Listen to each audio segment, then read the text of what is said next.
Assalamualaikum warahmatullahi wabarakatuh.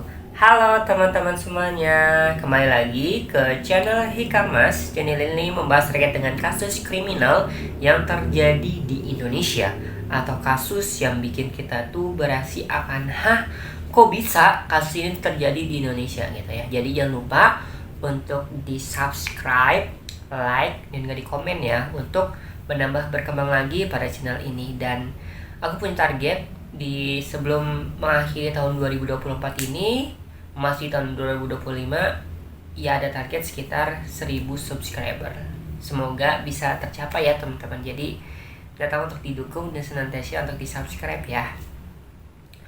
Oke, kali ini kita akan membahas terkait dengan kasus kriminal yang terjadi di daerah Sumatera Utara. Bagaimanakah ceritanya, yang dimana kasus ini terjadi bocah yang dilakukan penikaman yang dilakukan oleh satu orang yang dimana merupakan tetangganya sendiri. Bagaimana kronologinya dan apa yang melatar belakangi orang ini atau pria ini melakukan hal keji menikam kepada seseorang ini gitu ya. Dan apa dibalik hikmah yang kita dapatkan pada kasus ini. Jadi disimak sampai dengan selesai ya. Oke, kali ini kita akan membahas terkait dengan profil terlebih dahulu. Siapa sih mereka? Ini mana mereka merupakan pasangan suami istri yang memiliki 3 orang anak. 3 orang anak ini yang menjadi korbannya gitu ya. Siapa pasangan suami istri ini? Yakni bernama Bapak Rinaldi Simarmata, berusia 29 tahun, dan juga istrinya yang juga ibu dari anak-anaknya, yakni Ibu Hertawan Lawolo. Dan anaknya ini ada 3 orang. Kakak pertamanya yakni bernama Nathan Simarmata, sekitar 7 tahun, Awan 4 tahun, dan juga Daren 1,5 tahun. Nah, bagaimana kronologi ini bisa terjadi gitu ya. Dan pelakunya ini bernama Bapak Rudi Sihaloho, berusia 41 tahun. Dan kalau status pekerjaannya ini ya di media itu menyampaikan bahwasanya pengangguran gitu ya. Sedangkan ayah dan juga ibunya, kalau ayahnya ini merupakan nge-grab mobil, kalau ibunya merupakan seorang perawat gitu. Bagaimana kronologinya?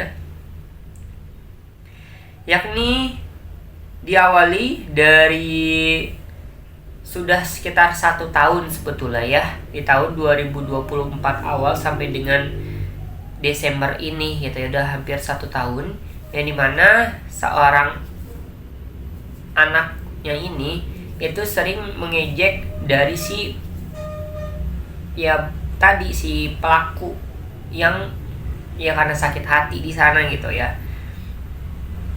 Yang dimana tadi pelakunya bernama Bapak Rudi Sihaloho gitu. Jadi ya ini memang sangat miris gitu ya terjadi hal seperti ini. Nah, ini tadi udah sekitar 1 tahun kejadian ini, karena memang sakit hati, diejek, terus diolok gitu ya. Sebenarnya kalau diolokin tuh tidak hanya dilakukan oleh si anaknya ini, tapi juga menurut penuturan dari berita yang aku baca, katanya ayah bahkan ibunya juga mengolok-ngolok dari si bapaknya ini gitu ya, Bapak Rudi Sihaloho gitu. Nah, makanya ini terjadi hal seperti ini gitu ya. Nah, diawali pada hari Senin tanggal 9 Desember tahun 2024. Sebenarnya baru banget terjadi kemarin, Senin banget kemarin gitu ya. Itu terjadi kejadian kasus yang seperti ini. Diawali pada hari Senin ini sekitar pada jam 10 pagi, yang dimana itu ya sebelum jam 10 itu seperti biasa gitu ya, ayah dan juga ibunya yang bekerja, lalu ketiga anak ini memang itu lagi ya bermain lagi di dalam rumah gitu. Jadi lagi nonton TV lah, atau main dari permainan, entah dari handphone atau dari yang memang mainan secara langsung gitu. Jadi ya seperti normalnya biasa gitu ya. Nah, lalu ketika itu dari si anaknya ini memang tiba-tiba itu ya lagi pengen jajan atau lagi pengen keluar lah ya istilahnya gitu ya. Nah, akhirnya di sana mengajak dari si adik yang ini, istilahnya tuh kakak beradik ini diajak untuk jajan gitu. Udah yuk jajan aja nggak apa-apa. Nah di posisi di sana itu memang si bapak Rudi si Haloho ini memang posisinya itu lagi duduk di rumahnya, di depan rumah, di teras rumahnya. Nah jadi posisinya itu ini tuh biar ini ya. Nah ini rumahnya bapak Rudi nih. Nah di samping sininya depannya itu rumahnya si bapak ini, yang 3 orang ini gitu ya, dari si Owen, Devan dan lain sebagainya gitu. Nah jadi berdepanan gitu kedua rumah ini. Nah lalu ketika itu anak ini pengen jajan keluar gitu, jajan keluar. Nah di sana ada si bapak Rudi si Haloho yang juga memang lagi bersantai lah ya sambil lihat handphonenya kayak gitu. Nah ketika memang itu di sana si anak ini memang istilahnya tuh nggak sengaja atau enggak, kayaknya maybe sengaja lah ya, itu mengejek atau mengolok dari si bapak ini, bapak Rudi. Mengejeknya apa, yakni kudis gitu ya. Ih kok orang ini banyak kudisnya gitu, kok orang ini kayak kurang bersih dalam mandinya, istilahnya gitulah ya. Nah akhirnya karena memang mereka bapak ini udah sakit hati karena memang atas dasar yang tadi udah aku sampaikan, udah sekitar 1 tahun yang lalu, akhirnya si bapak ini marah dan juga untuk ngambil dari dalam rumahnya, di dalam dapur lah ya, itu ada sebuah pisau yang dimana itu untuk melakukan hal seperti itu dilakukan kepada si anak ini gitu. Nah di sana ngambil pisau, akhirnya itu lari ke dapur ngambil pisau, lalu ya melakukan hal seperti itu, melakukan kekejaman kepada anak tersebut gitu ya. Nah itu dilakukan penikaman yang dimana itu di daerah ya tubuh dari si para korban yang ini gitu, para korbannya ini. Karena memang si bapak Rudi ini memang itu dikatakan udah sangat menunggu momen yang pas untuk melakukan aksinya ini gitu, karena memang udah 1 tahun yang lalu juga udah banyak dilakukan, diejek dengan istilahnya pengangguran, diejek karena ada gila atau ODGJ, terus juga diejek karena memang mandinya kurang bersih atau kudis gitu. Jadi udah banyak luka batin yang mendalam dari dirinya, akhirnya terpecahkan, akhirnya keluar dengan cara ya ada momen tersebut orang tuanya lagi nggak ada di rumah, terus juga di sekitar rumahnya juga lingkungan lagi sepi juga, langsunglah lancarkan aksinya untuk menikam dari ke 3 orang ini. Nah namun yang sampai dengan meninggal dunia atau sampai dengan tewas itu ada 2 orang gitu ya. Siapa aja kah beliau, yakni ada Darren gitu ya. Darren itu yang tadi anak yang sekitar berusia 1,5 tahun, dan juga sama Owen gitu ya yang sekitar berusia 4 tahunan gitu. Jadi istilahnya tuh melancarkan aksinya itu langsung ke dalam rumahnya untuk menikam dari si anak ini. Lalu di sana anak yang paling besar Nathan ini mengetahui, akhirnya kayak kena juga. Namun alhamdulillahnya sih ya ini ya nggak sampai meninggal dunia gitu. Nah lalu ketika ditikam itu langsung dilarikan ke rumah sakit gitu. Rumah sakit mana? Yakni di rumah sakit Mitra Medika di Tembung gitu, di daerah Sumatera Utara di sana, di Liserdang gitu ya. Dibawa, terus juga karena memang kondisinya ini, ketiga orang ini dibawa ke rumah sakit tadi ya, rumah sakit Mitra Medika Tembang ini gitu, Tembung ini gitu. Nah lalu dibawa rumah sakit ketiga orang ini, terus karena memang kondisinya istilahnya tuh mungkin kurang memadai atau mungkin memang ya dirujuklah akhirnya di sana ke rumah sakit yang lain gitu. Rumah sakit apa? Nah ini ke rumah sakit Murni Teguh gitu ya. Nah akhirnya di sana dilakukan pertolongan pertama yang pada akhirnya si korban ini, dua orang ini yang bernama Daren dan juga Awan sampai dengan ya wafat atau meninggal dunia gitu ya. Bahkan satu orang ini yang juga kakak yang paling besar, Nathan ini, itu sampai dengan luka-luka di bagian tubuhnya sendiri gitu ya, bahkan sampai dengan kritis, lagi dirawat di rumah sakit tersebut gitu. Nah kemanakah si pelaku ini ketika sudah menikam gitu ya? Nah memang menurut penuturan dari pihaknya dan juga dari pihak polisi gitu yang menyampaikan bahwasanya ketika sudah selesai melakukan penikaman ini itu langsung kabur. Kaburnya ini menggunakan sepeda dayung gitu ya, menggunakan sepeda dayung yang memang itu dilakukan untuk ya shock dong, untuk melarikan diri di sana gitu ya, melarikan diri. Akhirnya menggunakan sepeda untuk ya menutupi dari kejadian ini, untuk kayak kabur tanpa diketahui oleh identitas siapapun.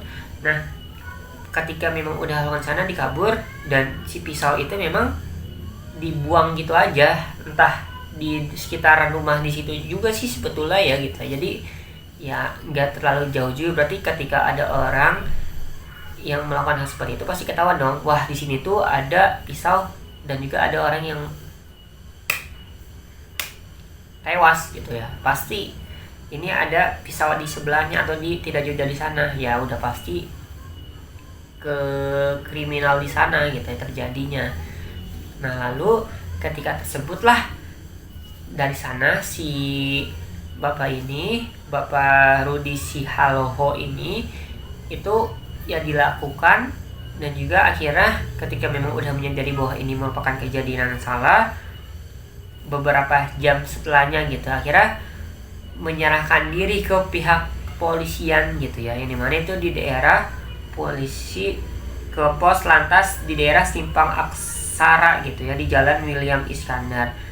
Nah makanya dari sana menyerahkan diri bahwa ini aku habis melakukan hal seperti ini gitu ya, ya pasti mau gak mau, dan juga ya seiring berjalannya waktu tentunya ya akan ketahuan juga dong, walaupun memang misalnya dia gak terus ngumpet seperti bangkai yang ketika melakukan hal seperti ini, ataupun ketika terjadi hal-hal yang melakukan kriminal kepada seseorang, seiring berjalannya waktu akan ketahuan oleh seseorang kan gitu, oleh ya dari keluarga tadi, dari bapak atau ibunya yang memang lagi bekerja saat itu gitu ya. Nah, makanya dari sana itu menyerahkan diri ke pihak kepolisian gitu, yang mana ya mau gak mau mempertanggungjawabkan apa yang telah dilakukan oleh si Bapak Rudi ini, yang dimana dijerat dengan pasal KUHP juga ya, gitu, pasal 338, yang dimana ditahan dengan ancaman paling lama selama 15 tahun penjara gitu. Jadi istilahnya tuh orang ini, Bapak Rudi ini sering diejek, sering diolok oleh beberapa orang di sekitarnya gitu ya, bahkan tetangga sampingnya maybe juga serupa, tapi yang mungkin sampai dengan nyelekit ke hati ya dari keluarga ini gitu.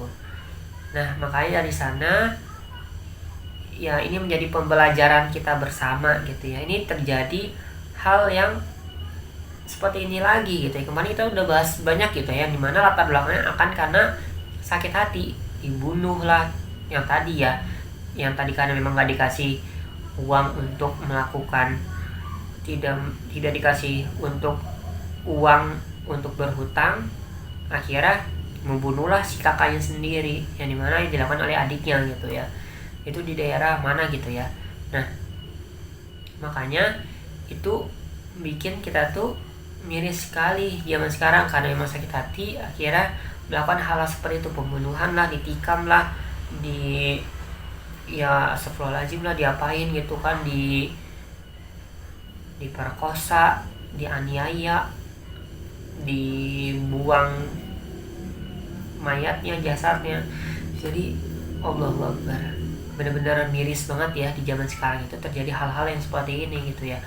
Ini terus terjadi gitu ya. Kemarin kita bahas ya dengan di hari Sabtu, Minggu, Senin, itu kayak kasus tuh benar-benar viral tuh beriringan juga gitu ya, satu dan satu yang lain gitu. Jadi kayak ini baru pekan ini doang gitu ya. Maybe pas kita bikin video juga terjadi hal-hal yang seperti ini juga mungkin terjadi gitu ya. Nah, ini menjadi pembelajaran kita bersama. Ini lisan dijaga, bahkan ada peribahasa gitu ya. Ada peribahasa yang menyampaikan bahwasanya lisanlah yang paling tajam gitu ya. Sebenarnya yang paling tajam itu pisau ya, tapi yang paling tajam dalam istilah peribahasa itu ini mulut, lisan kita yang benar-benar nyelekit ke hati itu, yang bikin kita tuh kayak seperti itu gitu. Jadi ya coba teman-teman, harapannya kita di sini gitu ya, untuk senantiasa menjaga ucapan, sikap, perilaku kita juga agar tidak menyakiti orang ini gitu ya. Dan juga ketika kita ingin melakukan sesuatu, berucap, menyampaikan sesuatu, menyampaikan pesan, yaitu di hati-hati juga gitu ya. Dan juga ini sebenarnya jadi reminder aku pribadi juga ya teman-teman, karena di banyak ya kasus dan juga di banyak yang aku temui juga, aku pribadi karakter orang yang ngomong dulu baru mikir gitu ya. Dan dengan adanya kasus ini menjadi reminder aku pribadi dan juga kita semua bahwasanya itu lisan, cobalah untuk kita tuh berpikir dulu apa yang ingin kita sampaikan, baru keluarlah kata, huruf yang kita lontarkan kepada objek atau seseorang gitu. Bisi takutnya kita malah menyakitkan akan ucapan yang kita sampaikan, apa yang kita lakukan, apa yang kita sampaikan. Makanya dari kebanyakan di sana yaitu yang penting ngomong, bukan istilahnya tuh udah ngomong asal-asalan aja gitu ya. Gitu. Jadi ini menjadi reminder kita bersama untuk senantiasa menjaga ucapan, lisan, dan juga perbuatan kita akan hal-hal yang seperti itu agar tidak terjadi lagi gitu. Karena memang tadi udah banyak kan yang sakit hati, diancam, bahkan sampai dengan hal-hal seperti itu. Jadi menjadi miris terjadi di Indonesia atas dasar seperti itu gitu ya. Ya, semoga teman-teman bisa mengambil banyak hikmah, banyak makna dalam kasus kali ini. Dan juga buat kita, tadi sudah aku sampaikan gitu ya pesan dan hikmahnya. Dan untuk pelaku semoga bisa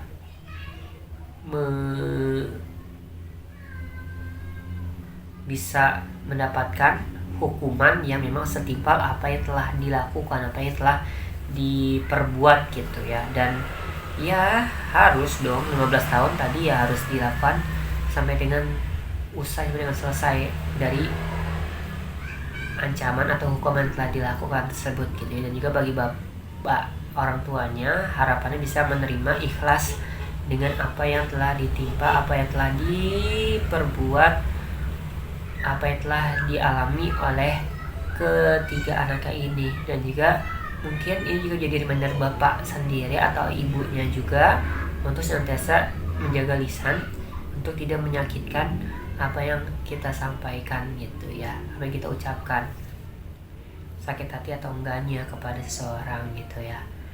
Nah itu maybe satu kali kita berucap itu nggak terjadi apa-apa, akan kayak sekedar untuk oh sakit hati aja gitu. Tapi kalau udah berulang kali sampai dengan 1 tahun, itu akan menjadi luka yang akan menjadi bom meledak suatu saat nanti ya. Sampai dengan itu 1 tahun luka dalam akan sakit hati diucap oleh anaknya ini ya, terjadilah hal yang seperti itu gitu ya, penikaman kepada anaknya ini gitu. Semoga kita mengambil banyak hikmah yang makna pada kasus ini. Jangan lupa di subscribe, like, dan komen. Wassalamualaikum warahmatullahi wabarakatuh. See you next video teman-teman, bye bye.